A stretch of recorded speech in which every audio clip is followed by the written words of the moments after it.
merci d'être ici pour répondre aux questions sur votre série This is Going to Hurt. Qu'est-ce que vous pouvez nous présenter cette série? Comment la résumeriez-vous? So I used to be a doctor.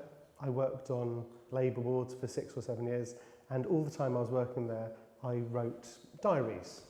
At the end of every day, the sad stuff, the funny stuff, the silly stuff, the disgusting stuff, and I published my diaries as a book called This is Going to Hurt, and that has subsequently been adapted into this TV show, which hopefully is a slightly different kind of medical show.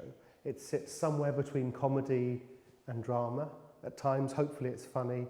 At other times, it's definitely sad. And I think it's different because it's very, very honest, raw and real. It's unflinching, it's unvarnished. It represents, I think, as best I can, what it's like to work under those pressures. And it concentrates a lot on the impact of the job of being a doctor on the human being, both at work and at home. Quand vous avez écrit votre journal, est-ce que vous aviez un processus où vous autocensuriez, où vous écrivez certaines choses et pas d'autres déjà? Et qu'est-ce que vous avez pris de votre journal pour mettre dans votre série? I was fairly honest with my diaries because they were for an audience of one. I never thought that they would turn into a book or a TV show or anything. And I left out a huge amount. Most of it was quite boring. So my diaries, as well as the interesting stuff, was also, today I did cesarean section number 425, or things that would be sort of repetitive. And so writing the book was about choosing my greatest hits. Adapting it for a TV show, if it was a direct adaptation, it would be a very strange show. It would basically be a one-man sketch show with 300 separate strange moments. So I had to decide what I wanted the show to be about. And what I wanted it to be about was predominantly the mental well-being of NHS staff and the way they're human and how humans crack under enormous pressure, that our doctors do an amazing job, but it's not a Marvel film, they're not superheroes.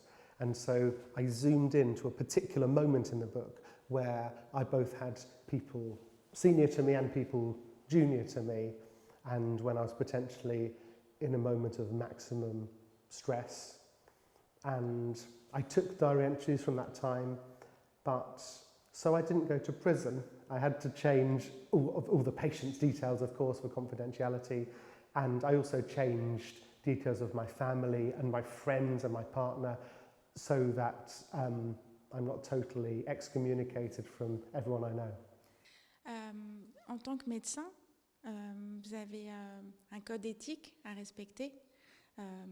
Justement, quand vous êtes emparé de ce matériel qui était du matériel médical finalement, vous venez de dire que vous avez changé les noms, mais est-ce que c'est la question de la responsabilité vous a traversé dans votre écriture? I had a huge responsibility because I wanted to break down some taboos. In the United Kingdom, one doctor takes their own life every 3 weeks, which is an unspeakable tragedy, and I think it should be a front page headline every time it happens, but it's never spoken about. And doctors generally don't talk about their mental health, and I felt a huge responsibility to get that side of things right in particular. And I wanted it to be just medically accurate. I wanted doctors, nurses, midwives, paramedics to point at the show and say, that's what it's like at work. I wanted that to be a show that they could say to their friends, this is why, I don't want to talk about my work sometimes when I get home. I felt a huge responsibility, and I've been delighted with the response that I've had from healthcare professionals. On dit souvent que les gens deviennent des auteurs, des écrivains, des romanciers, des scénaristes pour soigner un peu d'eux-mêmes. Est-ce que vous avez l'impression que vous vous êtes soigné en devenant auteur? I'll tell you the reason I left medicine, which is something that's in my book but isn't in the TV show. The TV show deals with a different a sort of difficult situation that my character faces. But I left medicine a few years after this character's time was, and I was the most senior doctor on a labour ward, and all you want from every case is a healthy mum plus a healthy baby, and it was one of those awful situations when I ended up with neither of those two things, and I realised that I didn't have the emotional capacity to deal with it, and I couldn't face it ever happening again, and I had to step away. And I would wake up for years in the middle of the night in a cold sweat with my heart, racing 200 beats a minute, and feeling like I was back in that operating theatre where everything went wrong. And the only thing that improved that was when I started talking about it. First of all, I got up on stage, and I would do a comedy show, and I would talk about the funny things, and then at the end I would talk about something very, very difficult, and then something changed, and I'd never really spoken to anyone properly about it. My husband found out for the first time about this most awful, thing, this most impactful day of my life probably, when he was part of an audience. Doctors don't talk about these things. Il me semble que c'est extrêmement difficile de devenir un médecin en France comme en Angleterre. C'est des études longues, très sélectives. Est-ce que ça a été facile pour vous de tourner la page, en fait? It was impossibly difficult, but I had no choice. I felt like it wasn't an active decision. I'm now going to be a comedian, a gardener, open a bakery. It was, I have to leave. What can I do now? And the only thing that I could think of that I'd ever done before was like writing comedy sketches or being on stage at a medical school. And so I thought, I'll give this a go. And I thought I would give it a go for 6, 9, 12 months. And then I'd be like, okay, back to medicine, not on labour ward, maybe general practice, dermatology, something else, something with less blood maybe. And, but it got, I got lucky and I got busy, and one thing led to another, and I went from being on stage to writing comedy for telly, to writing books, to writing this, and now, I'll be writing something else next. But it wasn't so much a big decision as no decision. I knew I had to, for my own self-preservation and also for my patients.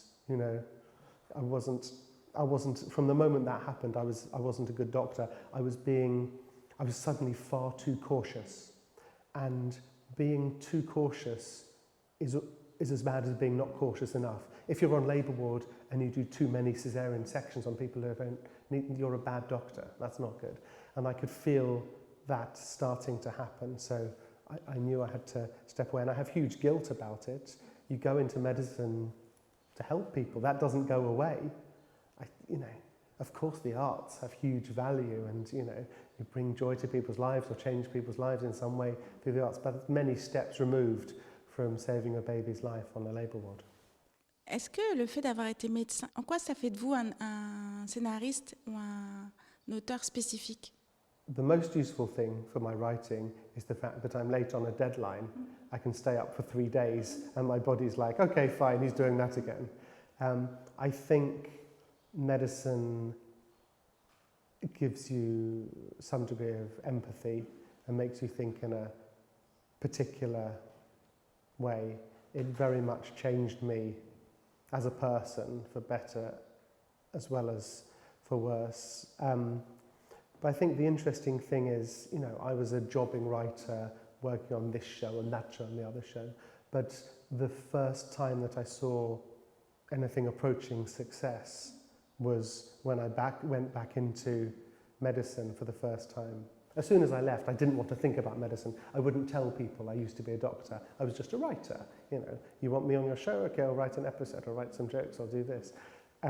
When I went back to medicine, suddenly I had, this success I'd never seen before. So there was something in it It's not so much people say write what you know. I don't know if that's always true, because often what you know is quite boring, and you'll find a more interesting thing by by thinking wider. But that's where I found truth and heart and honesty, and I think that's what potentially spoke to people. Est-ce que vous pouvez nous dire, souvent les scénaristes ou les auteurs se lancent dans cette entreprise parce qu'il y a une série qui les a marqués ou un auteur qui les a marqués. Pouvez-vous nous dire, dans votre cas, quelle est l'influence majeure en tant qu'auteur? I think every writer is the product of what they absorb, and I've been hugely influenced by, certainly in my writing, by various brilliant diarists or people who wrote autobiographies, from David Sedaris, Nora Ephron, Alan Bennett. And in terms of television, the comedies that have really stuck with me and that I often go back to, shows like Frasier and Will and Grace, are, I think, masterclasses in how to write comedy. But I think we're in a golden age of drama at the moment. I don't think a month's gone by recently where I haven't found something fantastic on one of the 5 million channels we now have. And I think it's a great time to be a member of the audience as well as a writer. Thank you. Merci beaucoup. Merci bien.